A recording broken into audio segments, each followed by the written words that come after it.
I really don't know what to say or how to say it. I just know for the past week I've been in a lot of pain, and I have been trying to cope with it, with what's going on.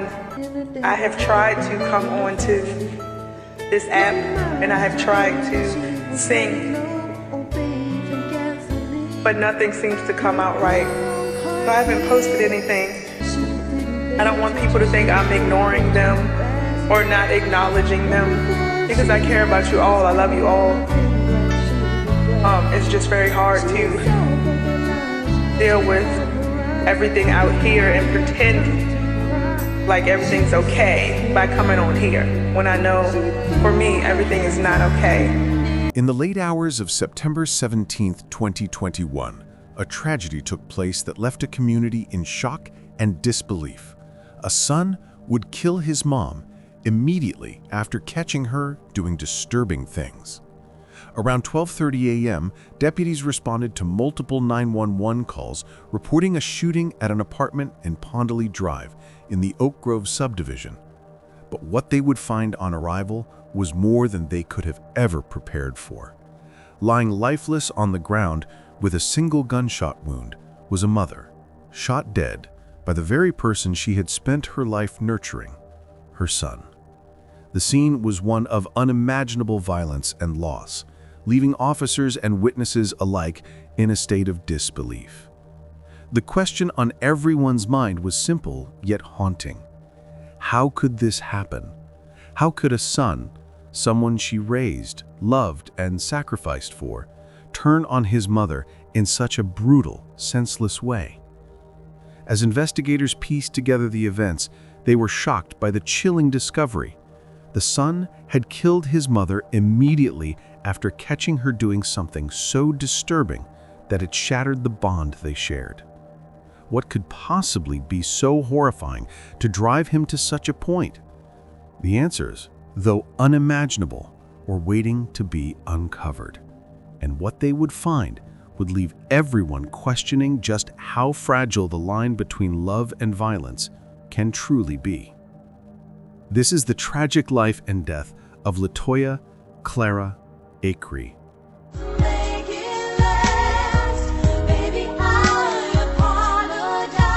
Cause boy, I really need you in my life. 41-year-old Latoya Clara Acree was born on November 23, 1979 in Virginia.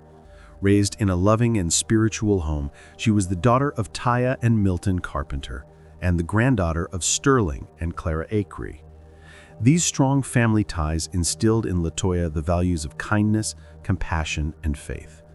From an early age, Latoya was surrounded by gospel music and the belief that with hard work and determination, anything was possible. She attended public schools in Essex and Arlington counties, eventually moving to Woodbridge and later to Pennsylvania.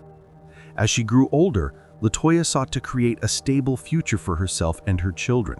She attended Paul Mitchell Hare School in Woodbridge, earning her cosmetology license. But Latoya's ambition didn't stop there. She also earned a healthcare certificate in phlebotomy, showcasing her dedication to providing for her family. Latoya's career was built on her dedication to others. She worked in a local beauty salon where she poured her heart into her clients. Over time, she opened her own salon, a sanctuary where women could escape and feel beautiful, both inside and out. But this was just the beginning for Latoya. She also worked as a pharmacy technician at Rite Aid and took on a medical transport job to ensure her children were always well taken care of. A single mother of 4, Latoya was fiercely protective of her kids. Despite the sacrifices of raising them alone, she never wavered in her love and devotion. By 2017, Latoya began pursuing even greater aspirations, enrolling at Walden University to study social work, all while still continuing her career in beauty. But Latoya had a greater ambition. She was also passionate about music and singing, a passion she would soon turn into a career. In 2019, Latoya joined True Soul, a Washington, D.C. based band. Though she had never sung in a band before, her voice, soulful, bold, unforgettable, quickly made her the centerpiece of every performance. How much I love you. Let me tell you that I really need you, baby, baby, baby. I'll make it alright. I won't but you, baby. Can make me feel the way you make me feel.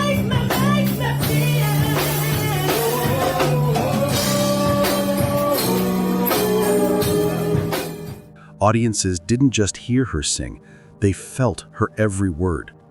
Her stage presence was magnetic. Her spirit was radiant.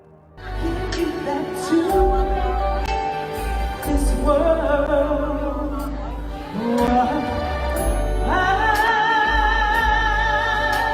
Baby. But her talents didn't stop at singing. She was also beginning to act. She landed a role in an independent film titled District Queens, where she played the character Ebony. It was another sign that she was on the verge of a major breakthrough. And now you're asking for a lot. It wasn't a lot because we gave you that money to get you elected, now was it? Behind the scenes, she was also transforming physically. Determined to regain control over her health, Latoya began working out. She also started changing her diet and reclaiming her confidence. She soon lost over 200 pounds and started posting about her journey online. But the glow-up wasn't just external. She was finding her voice, her power, and her place in the world. Sadly, she would not live long enough to enjoy all of her hard work. Latoya had even found love again, and by all appearances, she was happier than she had ever been. But there was one area of her life that never seemed to fall in line. And this part made every other good thing meaningless.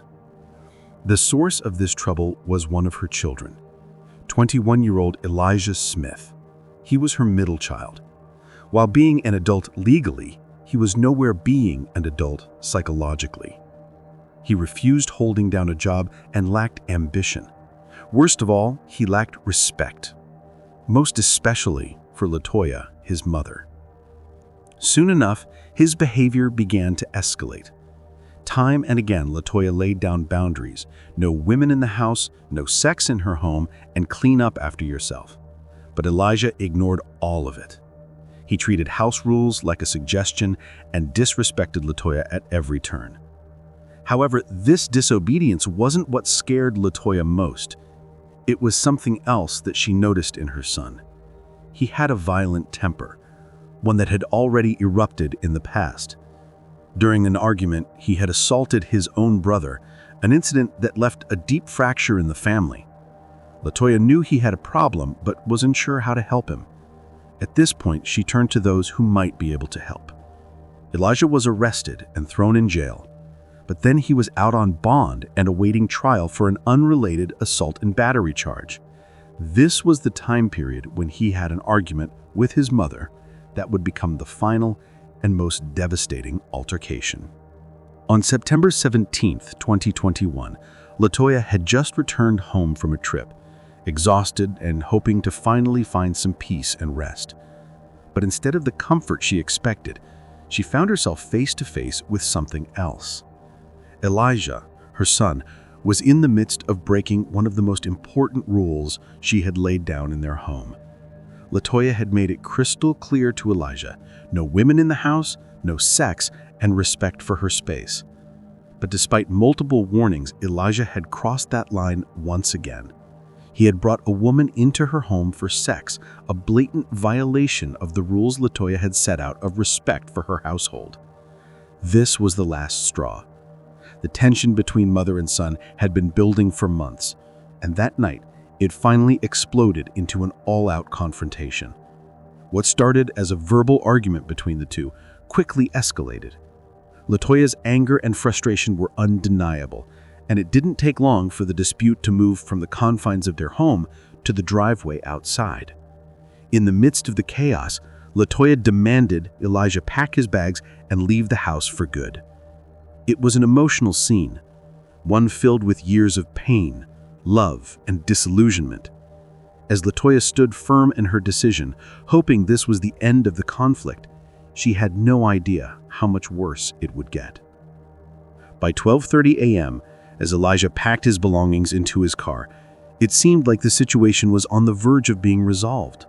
Latoya's hope for a resolution flickered, thinking her son would leave and peace might return to her home.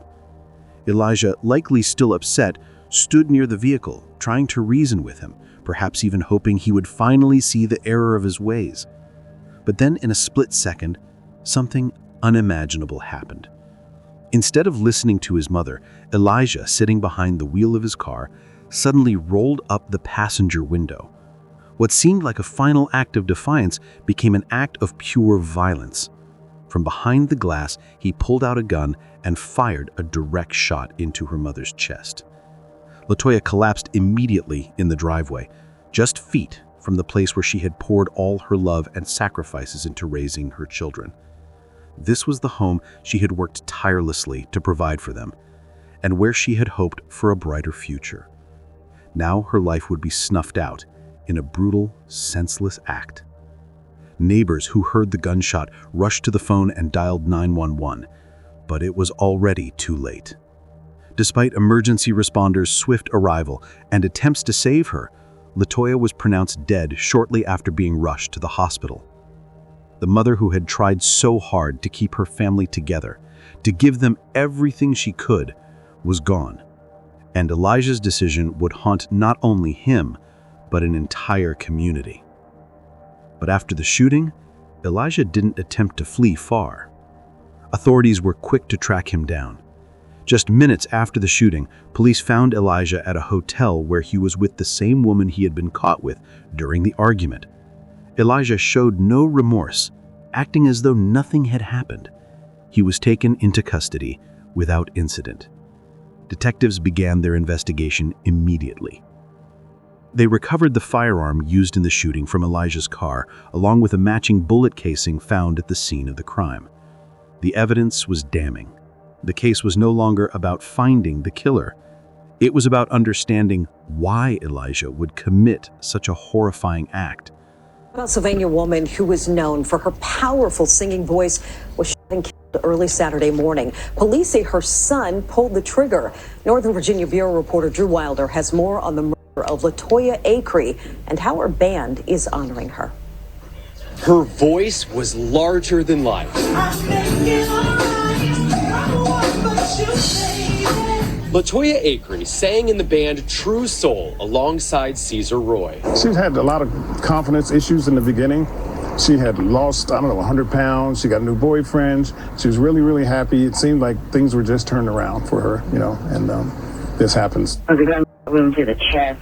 Early Saturday morning, 41-year-old Latoya Acree was shot and killed in the driveway of her Spotsylvania County home. Her son, 21-year-old Elijah Smith, was arrested and charged with her murder. Roy says he just saw her hours earlier and couldn't believe the news. So obviously, God had a better plan, a bigger concert for her to sing in. Before she was killed, Latoya and the band were preparing for a big show coming up this Saturday at an event to raise awareness about domestic violence. Now the band will dedicate the show to their late singer, who police say a victim of domestic violence. Reporting in Spotsylvania County, Drew Wilder, News 4.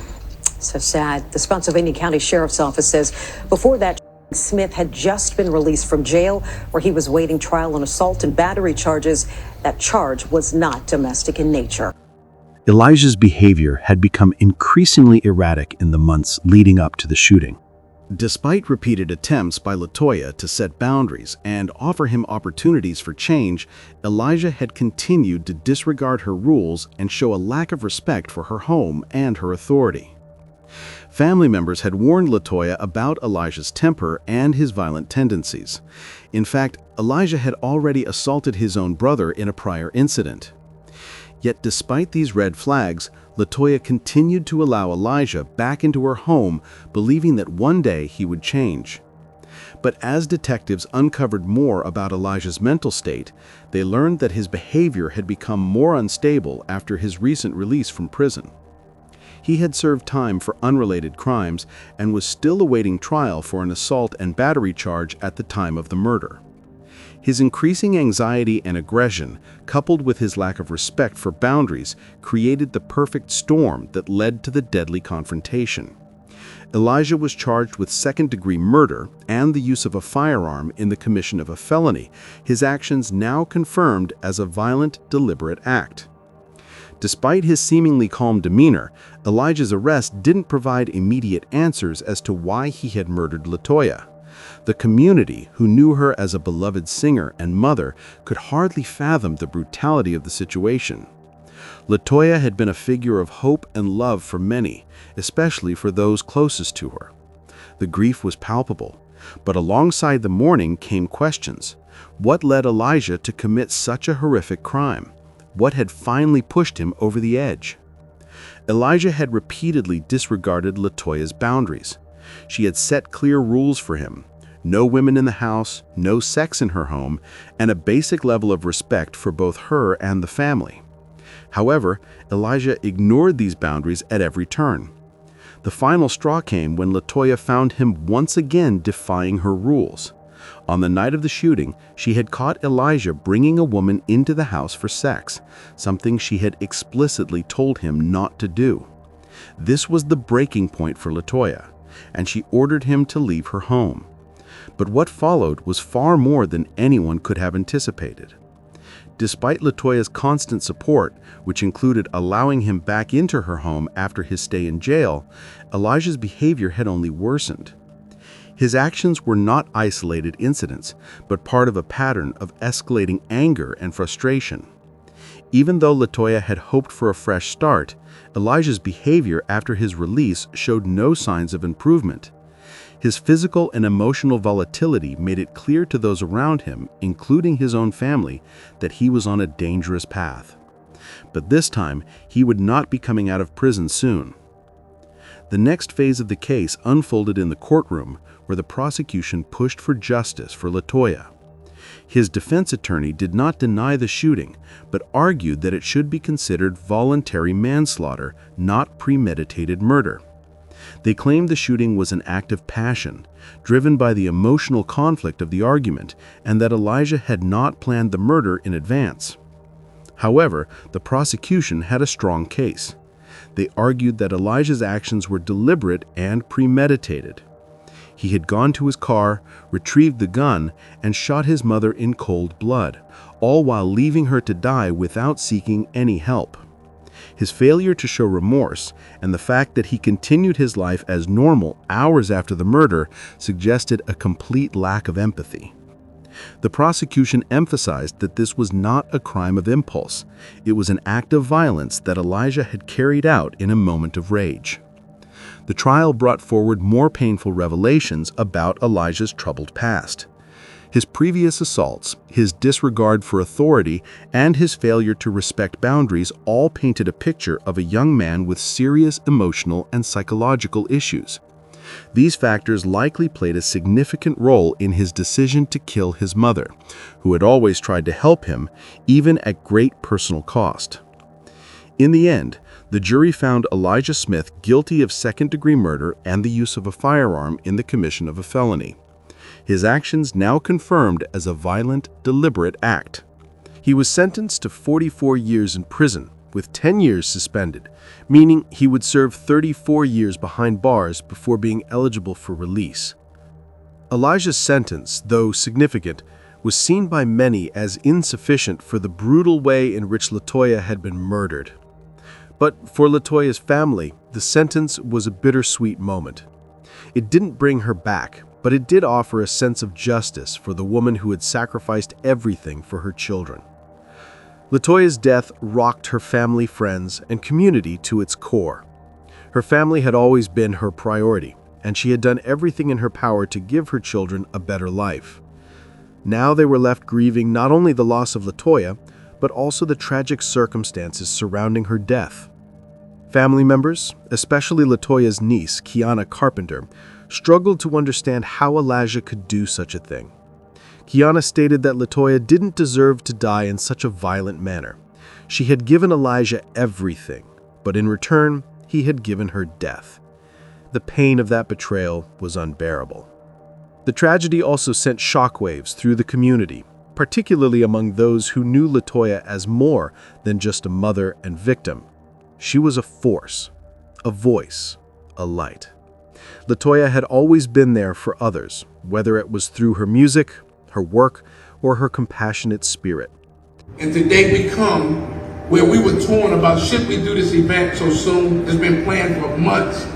It was perfect timing for this event because she was a victim like so many others.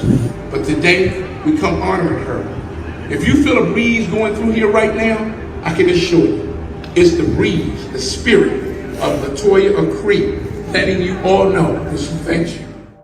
Those who knew her spoke of her infectious personality, her warmth, and her ability to uplift everyone around her. As news of her death spread, people began to question what could have been done to prevent such a devastating act. Latoya had tried to help her son, offering him numerous chances, but sometimes love alone is not enough to change someone who refuses to help themselves.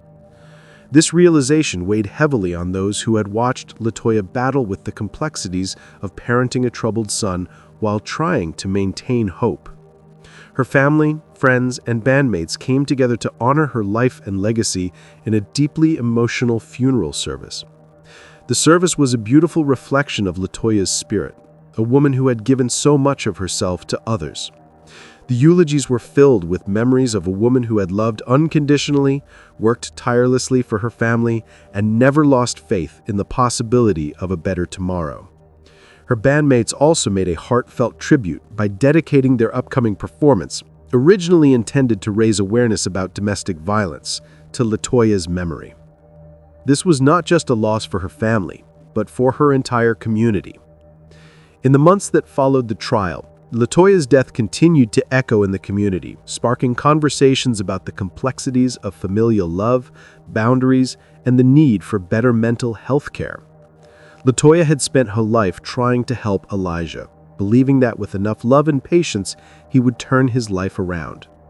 But sometimes, as hard as it is to admit, love alone is not enough to heal someone who refuses to help themselves. In the end, Latoya's legacy lives on not only in the music she sang, but in the lives she touched.